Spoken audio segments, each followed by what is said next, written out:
مسیح یسوع میں آپ سب کی سلامتی ہو۔ میری بہنوں، آج کا یہ سیمینار ہم نے بہنوں کے لیے، بیٹیوں کے لیے رکھا ہے۔ کیا آپ جانتی ہیں کہ جب خداوند نے ساری چیزیں خلق کی تو اس میں سب سے خوبصورت چیز کون سی ہے جو خداوند نے بنائی؟ سب سے جو خوبصورت چیز تھی وہ عورت۔ کائنات کی سب سے خوبصورت چیز کیا ہے؟ عورت ہے۔ کتنا بڑا اعزاز ہے۔ اور آدم کو خدا نے کس سے بنایا؟ بولیے، میرے ساتھ ساتھ رہیے۔ آدم کو خدا نے مٹی سے بنایا، اور عورت کو کس سے بنایا؟ کس سے؟ عورت کو ہڈی سے بنایا۔ عورت نازک، بے شک نازک ہے، نازک سمجھی جاتی ہے، لیکن وہ ایک مضبوط ہستی ہے، اور اس کے بغیر کائنات جو ہے انکمپلیٹ ہے۔ اسکول میں جب ہم اسٹوڈنٹ تھے تو مجھے ایک نظم یاد ہے اردو کی کتاب کی کہ اے ماؤں بہنوں بیٹیوں دنیا کی زینت تم سے ہے۔ ایک ہی مصرع مجھے یاد ہے، میں یاد کرتی رہی ہوں، دوسرا مصرع مجھے یاد نہیں آیا۔ اے ماؤں بہنوں بیٹیوں دنیا کی زینت تم سے ہے۔ یہ کیوں ہے؟ کیونکہ خدا نے آپ کو یہ رتبہ دیا ہے۔ اور آج میرا ایمان ہے آج کے کلام سے آپ سب، جو ہمارا عنوان ہے ستودہ عورت، آپ سب ستودہ بن جائیں گی، ستودہ کہلائیں گی۔ کیا مطلب ہے ستودہ کا؟ قابل تعریف، اچھے اوصاف والی، ستائش کے قابل۔ آپ ایسا بننا چاہتے ہیں؟ اگر آپ ایسا بننا چاہتی ہیں تو آج خداوند کا کلام اپنے دل میں رکھ کر یہاں سے جائیے گا۔ اپنا دل اس کلام سے بھر کے جائیے گا تاکہ آپ ستودہ عورت کہلائیں۔ ہمارا آج کا مقصد یہی ہے کہ ہم میں سے ہر ایک ستودہ عورت کہلائے۔ آئیے اپنے ٹاپک کی طرف آ جاتے ہیں۔ جو خداوند نے مجھے کلام دیا ہے یا جو میرا ٹاپک ہے وہ ہے کہ عورت کو خدا کا کیا مقصد، عورت کو خدا نے کیوں بنایا، یا خدا کا کیا مقصد تھا کہ اس نے عورت کو بنایا۔ اس کے لیے آئیے میرے ساتھ کلام مقدس میں سے دیکھیے پیدائش کی کتاب اس کا 2 باب، اس کی 28ویں آیت سے لے کر 23ویں آیت تک پڑھیں گے۔ پیدائش کی کتاب اس کا 2 باب، اس کی 18ویں سے 23ویں آیت تک۔ اور خدا نے کہا آدم کا اکیلے رہنا اچھا نہیں، میں اس کے لیے ایک مددگار اس کی مانند بناؤں گا۔ اور خدا نے کل وحشی جانور اور ہوا کے کل پرندے مٹی سے بنائے، اور ان کو آدم کے پاس لایا کہ دیکھے کہ وہ ان کے کیا نام رکھتا ہے۔ اور آدم نے جس جانور کو جو کہا وہی اس کا نام ٹھہرا۔ اور آدم نے کل چوپایوں اور ہوا کے پرندوں اور کل وحشی جانوروں کے نام رکھے، پر آدم کے لیے کوئی مددگار اس کی مانند نہ ملا۔ اور خدا نے آدم پر گہری نیند بھیجی اور وہ سو گیا، اور اس نے اس کی پسلیوں میں سے ایک کو نکال لیا اور اس کی جگہ گوشت بھر دیا۔ اور خدا اس پسلی سے جو آدم میں سے نکالی گئی تھی ایک عورت بنا کر اسے آدم کے پاس لایا۔ اور آدم نے کہا یہ تو اب میری ہڈیوں میں سے ہڈی اور میرے گوشت میں سے گوشت ہے، اس لیے وہ ناری کہلائے گی کیونکہ وہ نر سے نکالی گئی ہے۔ کلام مقدس کا پڑھا اور سنا جانا ہم سب کے لیے باعث برکت ہو۔ ہم نے دیکھا کہ خداوند پہلی آیت میں کہتے ہیں کہ خداوند نے کہا آدم کا اکیلے رہنا اچھا نہیں۔ کیا خداوند کو بعد میں خیال آیا کہ آدم اکیلا ہے اور اس کا اکیلے رہنا اچھا نہیں؟ اس سے پہلے جاندار خداوند نے بنائے اور سب جانداروں کو آدم کے پاس لے کے آیا اور آدم نے ان کے نام رکھے، سب جانداروں کے، پرندوں کے، جانوروں کے نام رکھے، اور سب کچھ نام رکھ کے دیکھا کہ آدم کی مانند کوئی بھی نہیں ہے۔ وہ جوڑا جوڑا تھے، جانور اور جاندار سارے جوڑا جوڑا تھے اور ایک دوسرے کے ساتھی تھے، ایک دوسرے کے مددگار تھے، لیکن لکھا ہے کہ آدم کے لیے کوئی مددگار نہ ملا۔ میں سوچتی ہوں شاید خدا نے آدم کو ٹائم دیا کہ وہ ان جوڑوں کو دیکھ کر اس کے دل میں بھی خواہش پیدا ہو، وہ بھی اپنی زندگی میں کچھ کمی محسوس کرے۔ اس لیے شاید نہیں تو آدم کو جس دن بنایا اس کے ساتھ عورت بھی بنا سکتا تھا، لیکن عورت کو اس نے ایک الگ طریقے سے بنایا، اور اس خواہش کا اظہار جب خداوند عورت کو بنا کے آدم کے پاس لایا تو وہ بول اٹھا کہ یہ میری ہڈی میں سے ہڈی اور میرے گوشت میں سے گوشت ہے، یہ ناری کہلائے گی، کیونکہ نر سے، آدم نر تھا، مرد تھا، یہ ناری کہلائے گی۔ اسے کیسے پتا کہ یہ اسی کی ہڈی ہے اور یہ اس میں سے نکالی گئی ہے؟ وہ تو سو رہا تھا، اور میرا نہیں خیال کہ اس وقت جب خداوند بنا رہا تھا تو آدم پاس دیکھ رہا تھا۔ یہ اس وقت اس نے اظہار کیا جب خداوند عورت کو بنا کر اس کے سامنے لے کے آیا۔ کیا نظارہ ہوگا، کتنی ایکسائٹمنٹ ہوگی آدم کو، اور وہ بول اٹھا۔ اور یہ بات اسے کیسے پتا چلی؟ جب خداوند یسوع مسیح نے پوچھا، شاگردوں سے پوچھا کہ لوگ مجھے کیا کہتے ہیں؟ انہوں نے کہا کہ کوئی کہتا ہے یہ ایلیا ہے، کوئی کہتا ہے نبیوں میں سے کوئی ہے، اور کوئی کہتا ہے یوحنا استفساگی ہے۔ انہوں نے کہا اچھا تو پھر تم مجھے کیا کہتے ہو؟ تو شمعون بول اٹھا کہ تو زندہ خدا کا بیٹا المسیح ہے۔ شاباش شمعون بر یونا، یہ بات خون اور گوشت سے نہیں بلکہ میرے آسمانی باپ نے تجھے دی ہے، تجھے عنایت کی ہے۔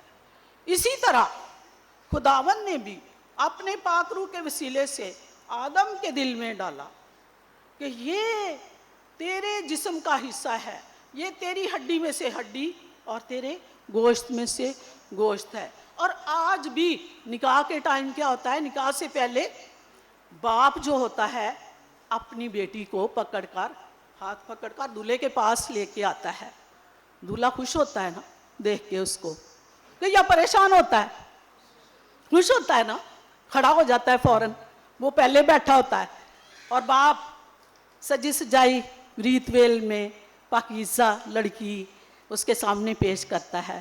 بالکل اسی طرح خداوند بھی حوا کو آدم کے ساتھ بیانے کے لیے اس کے پاس لے آیا، اور آدم اسے دیکھ کر خوش ہوا اور بول اٹھا کہ یہ اب میرے جسم کا حصہ ہے، یہ میری ہڈی میں سے ہڈی اور میرے گوشت میں سے گوشت ہے۔ خداوند کا کیا مقصد تھا؟ کہ عورت کو پیدا کرے اور اسے آدم کے پاس لے کے آئے۔ یہ بھی ہم اسی حوالے میں سے دیکھیں گے سب سے پہلا جو مقصد ہے ادھر بیان کیا گیا ہے، اور خدا نے کہا کہ آدم کا اکیلا رہنا اچھا نہیں۔ کیا مقصد تھا؟ کہ اس کی بھی کوئی ساتھی ہو، اس کی بھی کوئی ساتھی ہو۔ آدم جانوروں کے ساتھ باتیں کرتا، جانوروں کے ساتھ رہتا پتہ نہیں کتنی دیر، اور جب اس نے حوا کو دیکھا تو اس نے کہا یہ تو میرے جیسی ہے، اس کے ہاتھ پاؤں آنکھ اور سب کچھ میرے جیسا ہے، جس طرح کا میں ہوں اسی طرح کی ہے، تو وہ خوش ہوا۔ ساتھی، اور دنیا میں مرد عورت مرد کے بغیر انکمپلیٹ ہے، نامکمل ہے، اور مرد جو وہ عورت کے بغیر نامکمل ہے۔ ساتھی، اس کا ساتھی اور اس کا مددگار بنانے کے لیے خدا نے حوا کو پیدا کیا، یعنی عورت کو پیدا کیا۔ اس کے لیے حوالہ دیکھیں گے وائز کی کتاب اس کا 4 باب اس کی 9ویں آیت۔ وائز 4 باب اس کی 9ویں آیت میں یوں ارشاد ہے، ایک سے 2 بہتر ہیں، ایک سے 2 بہتر ہیں، ان کی محنت سے ان کو فائدہ ہوتا ہے، کیونکہ اگر وہ گرے تو ایک اپنے ساتھی کو اٹھائے گا۔ پنجابی میں کہتے ہیں اکیلا آدمی نہ ہنستا بھلا نہ روتا بھلا، اور کئی لوگ کہتے ہیں کلا کلندر وسے تے کروں پانی نسے۔ ساتھی کی کیا اہمیت ہے خدا بھی جانتا تھا، اور اس نے آدم کے دل میں بھی یہ ڈالا کہ وہ اپنے ساتھی کی خواہش کرے۔ اس لیے آج ہر آدم کو حوا کی ضرورت ہے، اور ہر مرد شادی کرتا ہے تاکہ وہ دونوں کمپلیٹ ہو سکیں اور ایک دوسرے کے مددگار ہو سکیں۔ اکیلا آدمی کچھ نہیں کر سکتا جب تک اس کے ساتھ عورت نہ ہو، کیونکہ اب دوسرا مقصد یہی ہے، دوسرا مقصد مددگار کے طور پہ عورت ہر فیلڈ میں آدمی کے شانہ بشانہ ہے، اس کی مددگار ہے۔ کہا جاتا ہے کہ ہر کامیاب مرد کے پیچھے عورت کا ہاتھ ہوتا ہے۔ اس کے لیے پیدائش 2 باب 20 آیت کہ کوئی مددگار، اب جانور تو نہیں، جانور بے شک ہماری مدد کرتے ہیں، ہم ان کو اپنی مدد کے لیے جیسے گدھوں سے بوجھ اٹھواتے ہیں یا ان کو اپنے کاموں میں استعمال کرتے ہیں، یہ ہماری مدد ہے، لیکن ویسی مدد نہیں۔ گھر سنبھالنے، بچوں کی پرورش کرنے، یہ مدد تو عورت ہی کر سکتی ہے، اس کی مانند جو انسان کی مانند۔ نئے اور پرانے عہد نامے میں عورتیں مردوں کے شانہ بشانہ ہیں۔ جب موسیٰ بنی اسرائیل قوم کو لے کر ملک مصر سے ملک کنعان کو جا رہا تھا تو عورت تھی ان کے ساتھ، کوئی تھی لیڈی، کون تھی؟ اس کی بہن مریم، اور وہ تینوں بہن بھائی موسیٰ، ہارون اور مریم، تینوں بہن بھائی اسرائیل کو گائیڈ کر رہے تھے، اور جب انہوں نے بحر کلزم کو عبور کیا تو مریم نے سب عورتوں کو اکٹھا کر کے خداوند کا شکر ادا کرنے کے لیے وہ دف لے کر ناچنے لگی، اور انہوں نے خدا کی حمد و ستائش کی۔ عورت کہیں بھی کسی کام میں پیچھے نہیں ہے، چاہے وہ خدا کا کام ہو اور چاہے وہ دنیا داری ہو۔ پھر مردگی کے ساتھ کون تھی؟ جب اس قوم خطرے میں، بنی اسرائیل قوم خطرے میں تھی، تو مردگی کے ساتھ اس کی چچا زاد ملکہ آستر تھی۔ ملکہ آستر اس کی سفارش نہ کرتی، بادشاہ کے پاس نہ جاتی، اپنی قوم کے لیے بات نہ کرتی تو وہ کامیاب ہوتا یا بنی اسرائیل قوم وہ بچتی نہیں۔ عورت کا کردار ہر جگہ اور اس کا مقصد، خداوند کا مقصد ہر جگہ ہمیں نظر آتا ہے۔ اسی طرح نئے عہد نامے میں سب سے پہلی بات تو نجات کا جو منصوبہ ہے وہ کیسے پورا ہوا؟ ایک عورت کی تابعداری سے۔